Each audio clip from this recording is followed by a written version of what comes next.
Hi, everybody. It's John Wilson here from propertyinvestmentblueprint.com. And today I'm excited to be speaking with serviced accommodation expert David Fernley of the Claris Group. And David has a very unique spin on the serviced accommodation and rent-to-rent model that I think you're going to want to hear about.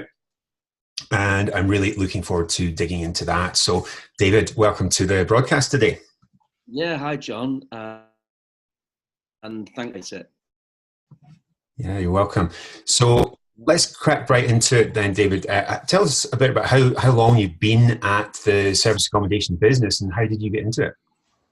Okay, we're in year 4 now of service accommodation business, and we got into it through. We gave up. We got to the position of giving the jobs up, if you like, the sort of financial freedom, replace your income thing 5 years ago. But we did that. We didn't do it through service accommodation. We did it through property sourcing, and we learned how to do creative property investing and flipping and that kind of thing, really through purchase lease options. So we were doing that, and we were bringing properties in, and we were putting them into our sort of general AST portfolio or packaging them up and flipping them. But then we sort of heard about this thing called service accommodation, and that, you know, there was potential for more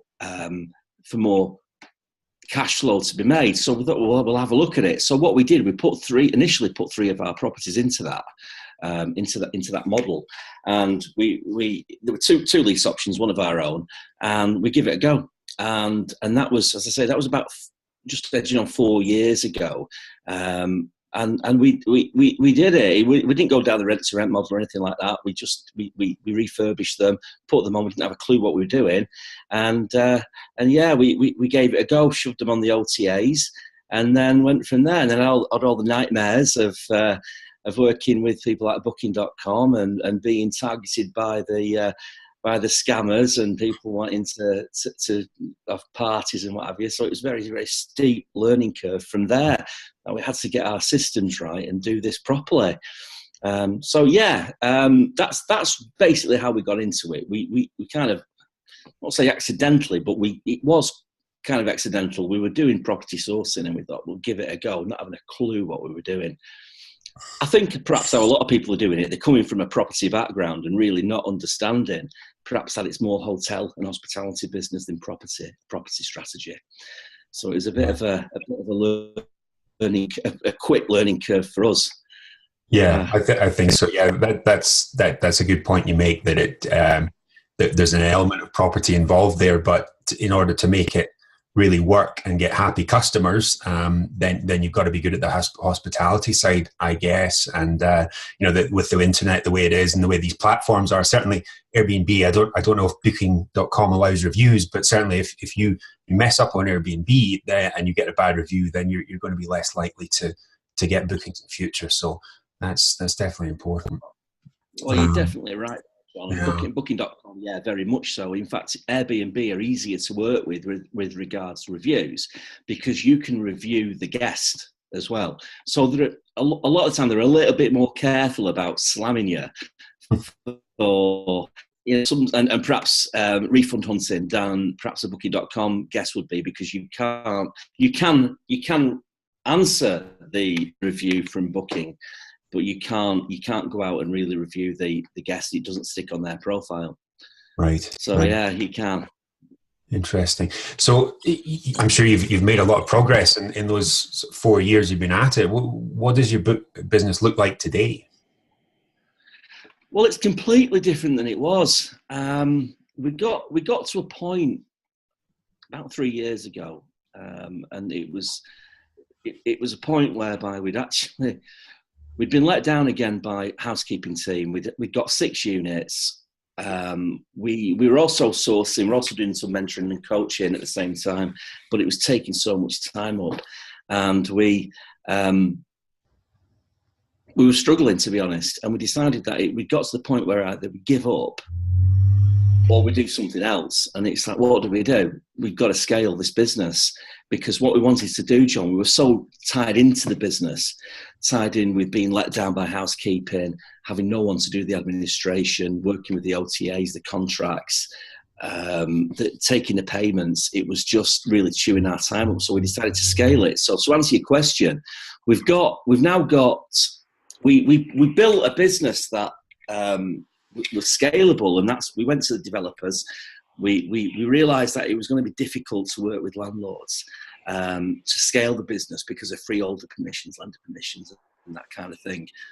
So we went to developer, and we've got a very good relationship. We've currently got 35 of our own units, but we've also got 6 businesses that run around that. We call it kind of our ecosystem, if you like. We've got the core serviced accommodation business, but off that, we've built a housekeeping business, which services our own business, but we also service other people, so that brings in external revenue. But it gives us work for our cleaners and housekeepers, so that it keeps them interested in us and keeps us at the top of their priority list. We source. We don't source anymore externally. We source for investor partners, as we call them. And then what we do is we bring them into our program. We manage the properties. We have SA Angels. That's a business that, again, it's an administration business based in India. We've got a partner. We've got 5 full-time people over there. We currently administer approximately, I think, over 100 properties anyway for different people in the UK.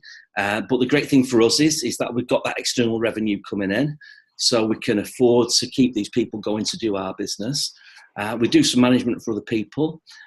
So we've got this kind of this business that kind of looks after itself now, hopefully. So it's totally different than it was. And we work in Leeds, Bradford, not Bradford too much, that's a tough market, and Manchester. We've hopefully got to move into Liverpool ourselves direct in Q2, probably Q2 2019. We've got a good development going on there. So kind of doing that M62 corridor at the moment. So that's what we're doing. Yeah, that's what it looks like at the moment. That's fantastic. That's a really kind of getting to be quite a mature business then, with you're just kind of feeding off itself and the different businesses that are involved. That sounds great. You mentioned something there, OTA. So for anyone who's not sure, what's an OTA? Online travel agency, okay. Like Booking.com. Okay, like Booking.com or Expedia, that kind of people. Mm-hmm. Yeah, I mean, just on that, can I just go back, John? Just on that, what we realised was that to be able to, we didn't just want our business to rely on heads on beds. If you look at a hotel, and we are up against hotels, they have the F&B, they make money on that. They have the sort of the event rooms, that kind of thing. So they bring in revenue through that. They bring in revenue through events like weddings. So they've got all these different incomes that we're really up against, in my opinion. So that's why we said, right, what are we going to do? Because all we're reliant upon is heads on beds. Mm. And at this time of year, certainly it does get quiet, and it can get quite a stressful time because, people aren't really in the swing of things yet.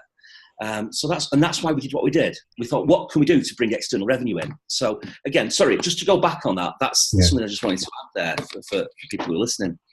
Yeah, it definitely is a seasonal business, and it sounds like you've found a good, or at least partial solution to that, which is great. Now, the one thing I wanted to ask you about was that I believe that one interesting aspect of what you do is that you do kind of rent to rent, but rent to service the accommodation is almost this kind of amazing thing that people, investors are kind of have got the sights set on. It sounds amazing and everything, but because there's obviously high income potential, you don't have to get a mortgage and all of that. So there's fantastic benefits there, but the problem is obviously with the mortgage lender criteria, and there are new mortgages coming out gradually that will take service accommodation, but most of the old mortgages don't allow that on their terms. So that's a problem. And do you want to just tell people about how the sort of unique way that you find of getting around that? Yeah, we've kind of sort of stumbled on this accidentally, John.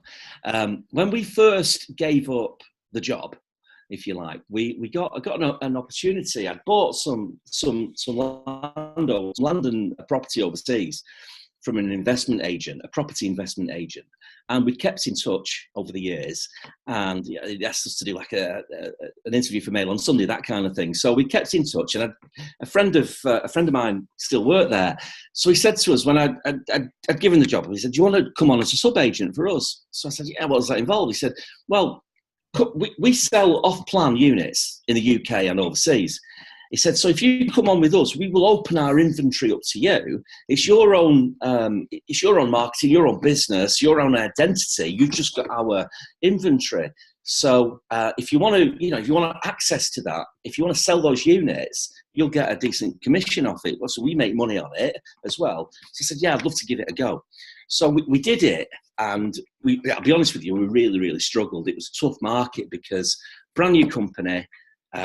We had no track record. We had very few contacts in the industry here in the UK and internationally. So selling those units online was very, very difficult for us, because what we're doing is we're saying to John, we've never met before, "John, can you send us £100,000 and we'll give, we've got a 2-bed apartment in Liverpool for you."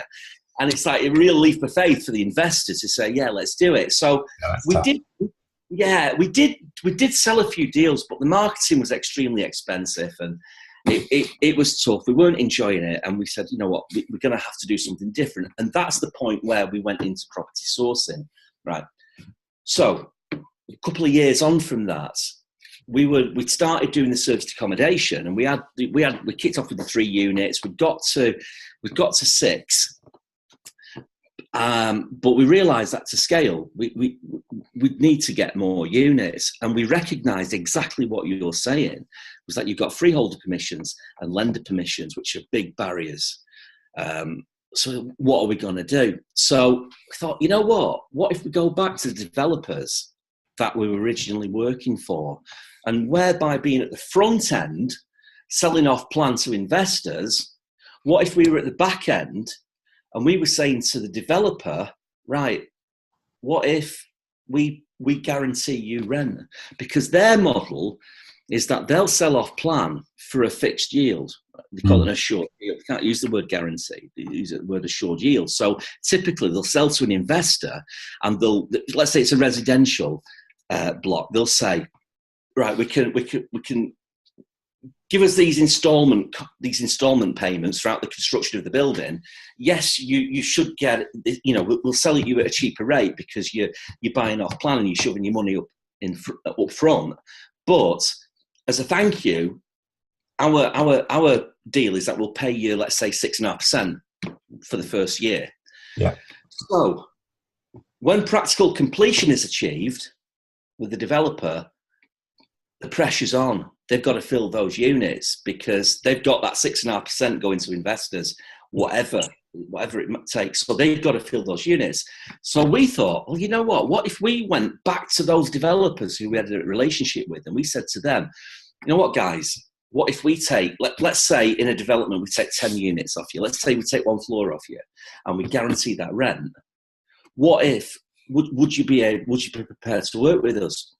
Because the real cool thing about this is, number one, they hold the freehold. They own the freehold. They own the management company. So if they say it's okay. Yeah. And number two, these are all cash investors. Yeah. So there's no lender. Yeah. Yeah. That's awesome. So it was like mega light bulb moment.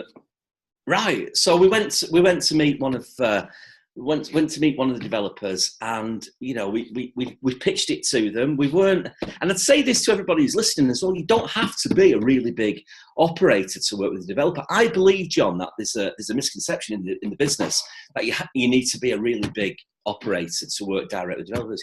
You don't.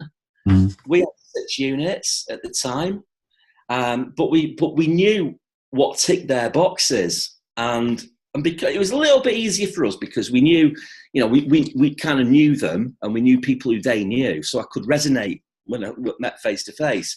But that's what we did. And that's how we now have been able to scale. So our cost of sourcing is nil.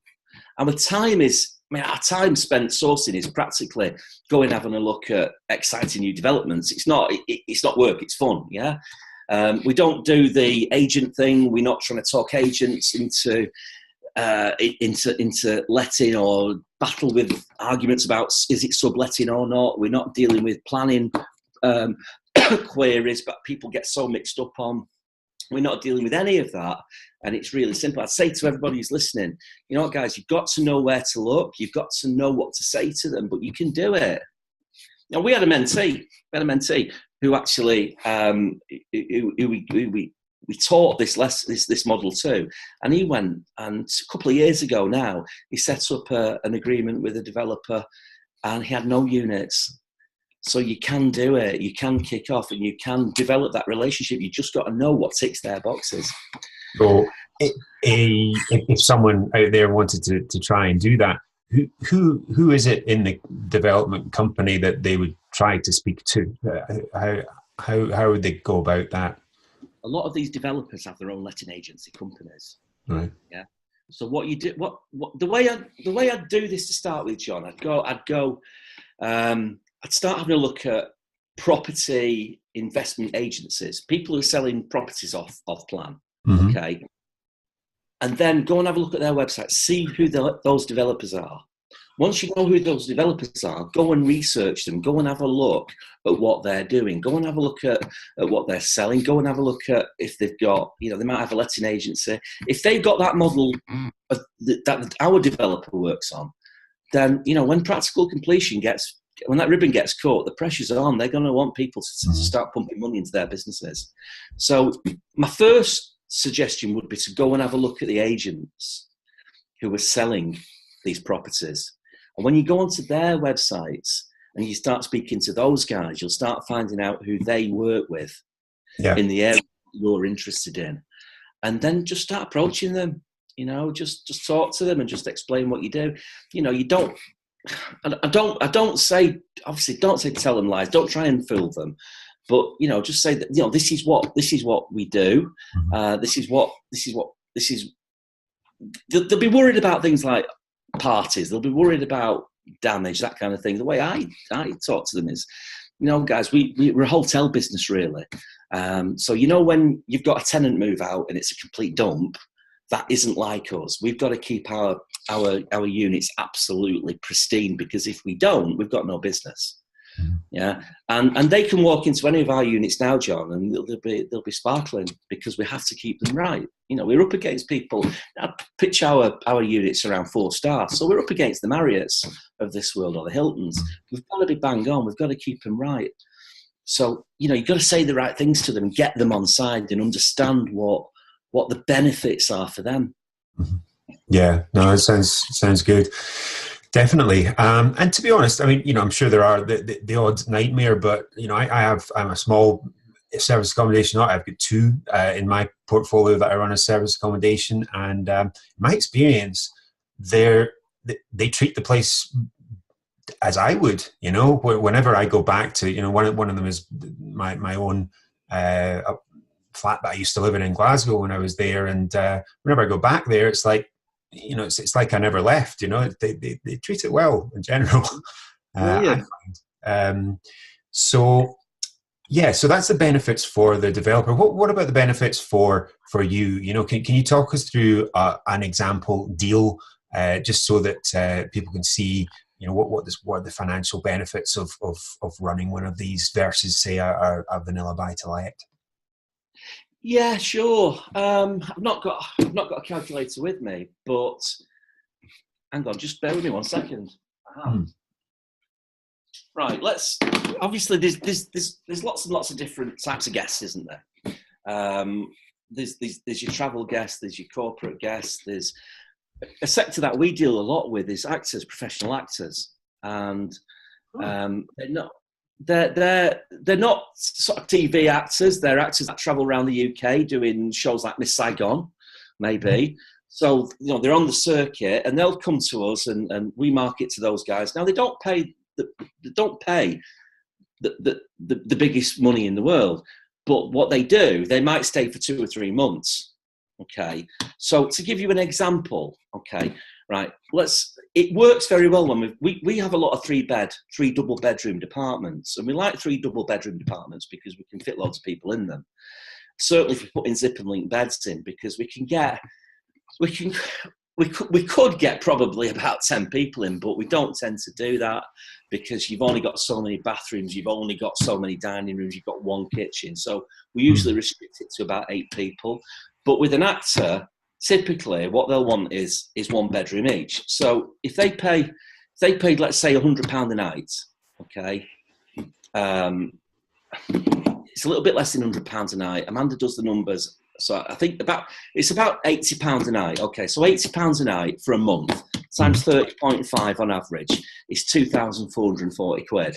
Okay, we're paying approximately £1,200 on a management contract, on a rent to rent. Okay, that takes us down to £1,240. Let's polish off. Let's say, and these are round figures. Is that okay? Mm-hmm. I don't have exact numbers. Let's polish off £150 for council tax. And then let's polish off £150 for utilities, okay? That takes us down to £940. We will go and service them depending on, we quote every fortnight. We can do every week if they want more, but we'll charge them. So let's say we've got £100 in housekeeping costs. That takes us down to £840. Consumables, it's not a lot. Take off £40 for consumables. That's taking us down to £800 net cash flow for that unit in a month. Now, in my opinion, that's pretty good. We don't get much hassle out of them. We don't get the parties. We don't get the fuss. They can be there. Typically, they can be there from a week, but we've had them up to about 3 or 4 months. So if I'm bringing in £800 a month, John, net profit, I'm happy.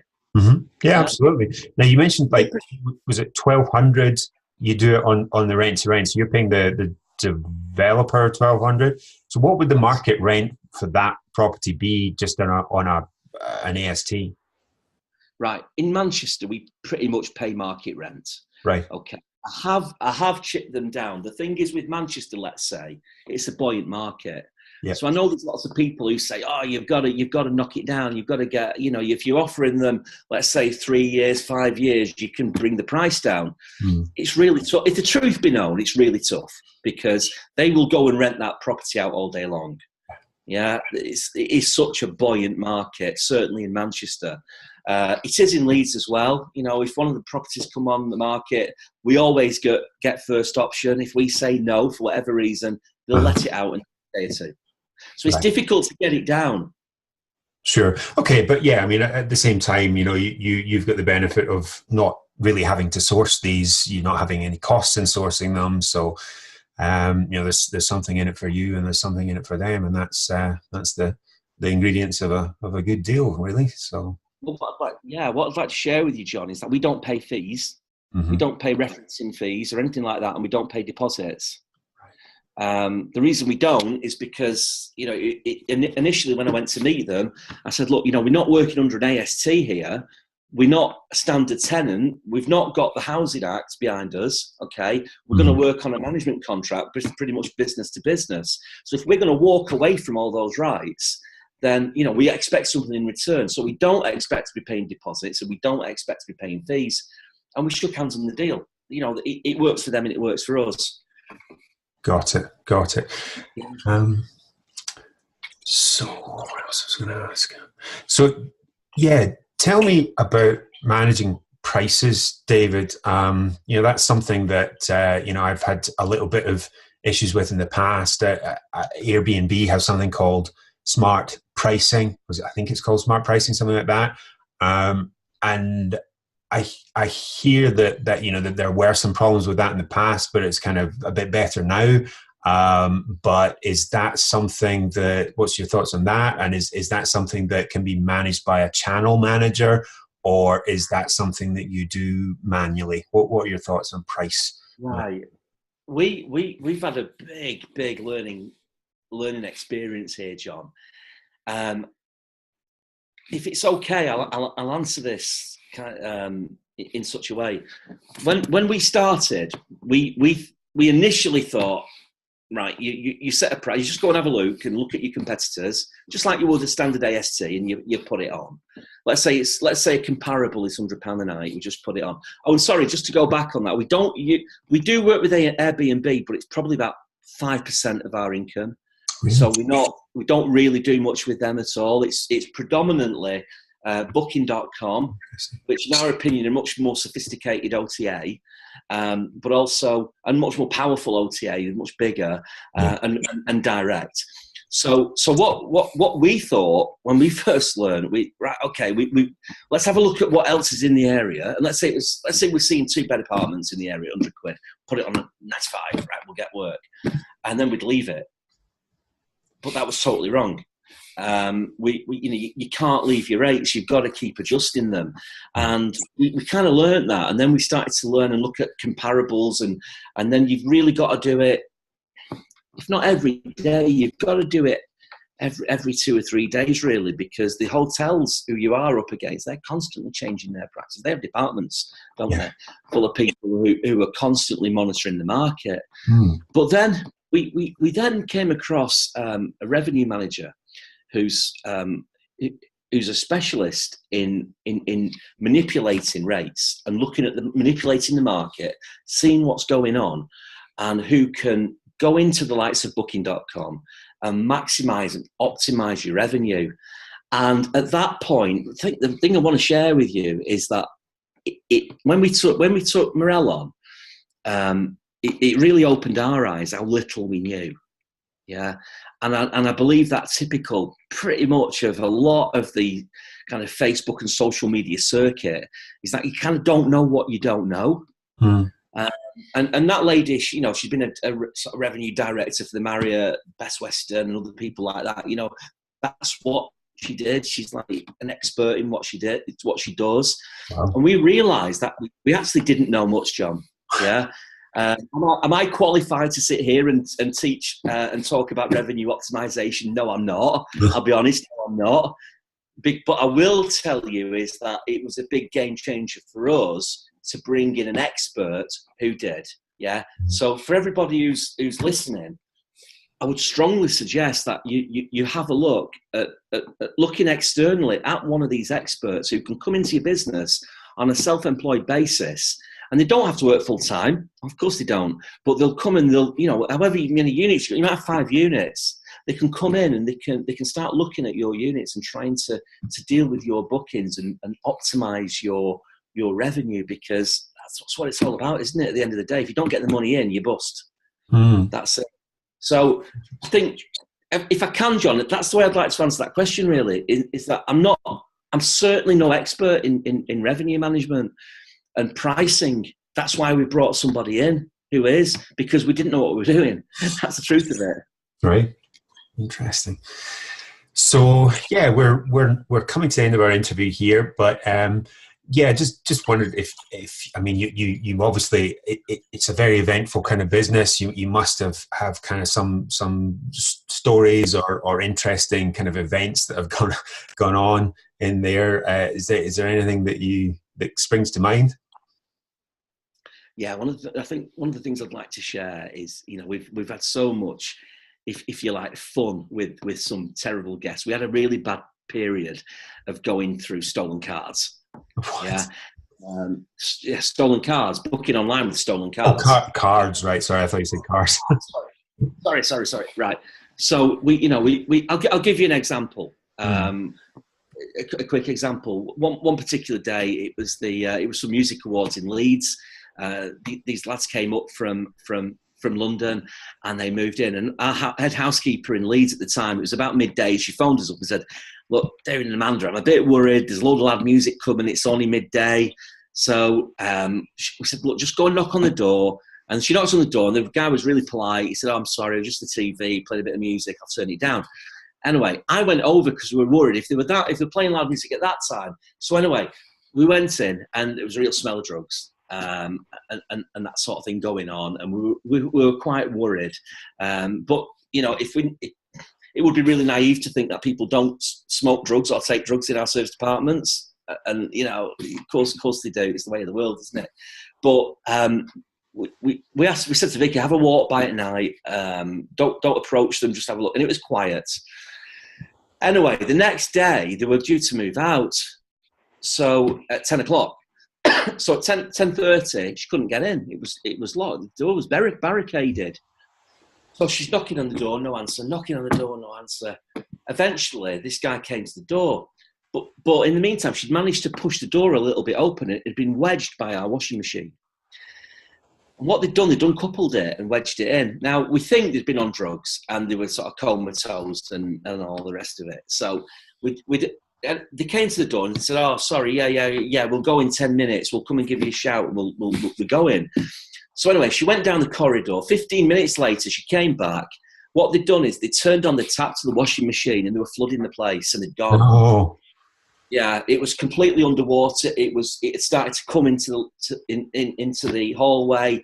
It was going downstairs into the next floor. So it was like panic stations. I was in Manchester, rushed over there. Massive panic on. We had people moving in at 3 o'clock. Super stressful time. We got all these problems to deal with. They cut the washing machine. So phoned Amanda up. I said, because we take a £250 deposit. Stop the deposit. I will, no problem. Stop the deposit. Next day, charge back. How can that be? And it was a stolen card. They'd just stolen a card and they booked it through. It was £450 booking. And we were getting lots and lots of these, John. We were getting really exposed to it because, and this is again just something I want to share with listeners and readers. One of the biggest game changers for us was when we decided to move away from Stripe as a payment processor, whereby you just go onto what we call the magic button and press the magic button, it takes the payment. Mm-hmm. And we went on to WorldPay 3D verification. I'm not familiar with that. It's like if you go into a shop and it's a chip and pin. Yeah, they put in, there's no going back on it. So we've cut down on so much of the bad, in fact, pretty much all of the bad element that we were getting targeted with. Because as soon as you see that 3D, they know what they're doing. These guys know what they're doing. So as soon as they see the 3D verification, they don't book. They'll go on to somebody else. And that was, that was a big thing for us because it cut out so much of the damage, the parties, the problems, the chargebacks, the stolen cards. It was a big thing. Brilliant. So, yeah. That's good to know. That's a good tip. Well, listen, thank you so much for spending time with us today, David. I know that the life of someone with a service accommodation business as big as yours has got to be busy. So thanks for taking the time out of your day. But yeah, just finish up and just let people know how they can get in touch with you or find you online. Yeah, probably the easiest way is to connect with us on Facebook, David Fernley, or we've got a group and it's Serviced Accommodation with AWF. That's Amanda. It's Amanda's group, the No Bullshit group, no BS. Or drop us an email, david@clarusproperties.eu. More than happy to connect. Absolutely. Fantastic. Thanks very much. Thanks, John. Fantastic. Thank you. Thanks for inviting us.